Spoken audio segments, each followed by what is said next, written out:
नमस्कार, मी डॉक्टर सौरभ पटवर्धन, नंदादीप नेत्रालय येथे मी नेत्र चिकित्सक म्हणून काम करतो।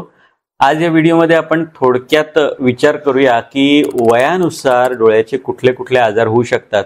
कारण बऱ्याचदा रुग्ण मला प्रश्न विचारतात की आता माझं समजा ऑपरेशन झालंय, आता मोतीबिंदूचं पण ऑपरेशन झालंय, मला व्यवस्थित दिसतंय, काही प्रॉब्लेम नाही, तर दरवर्षी यायलाच पाहिजे का मला चेकअपला?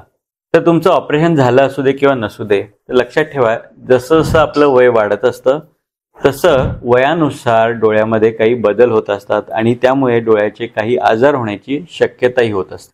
सगळ्यात सिंपल आजार म्हणजे डोळ्याचा नंबर येणं किंवा नंबर वाढणं। तर बऱ्याचदा माहिती आहे आपल्याला की 40 उलटल्यानंतर जवळचा चष्मा लागायला लागतो आणि बऱ्याच लोकांना डोकं दुखतंय, त्रास होतोय, ताण येतं, हे कळत असतं, पण ते डोळ्याचा नंबर चेक करून घेत नाहीत आणि त्याच्यामुळे बराच काळ त्यांना डोकेदुखी, इतर त्रास हे सहन करावे लागतात। 40 नंतर सुद्धा दरवर्षी चेकअप करणं, जरी तुम्हाला काही त्रास नसेल तरी करणं गरजेचं आहे। याचं कारण काय? डोळ्याचे काही आजार आहेत, जसं काचबिंदू हा आजार आहे जो जवळजवळ 100 पैकी 2 किंवा 3 लोकांना होत असतो। पण काचबिंदूचा आजार हा असा आहे की सुरुवातीच्या स्थितीमध्ये या काचबिंदूचा कुठलाही त्रास डोळ्याला होत नाही। जोपर्यंत आपल्या एका डोळ्याची दृष्टी जवळजवळ 80-90% कमी होत नाही, तोपर्यंत आपल्याला आजार झालाय हे सुद्धा लक्षात येत नाही। मग हे निदान कसं लागणार? जर तुम्ही रेग्युलर चेकअप डोळ्याचा ठेवला तरच।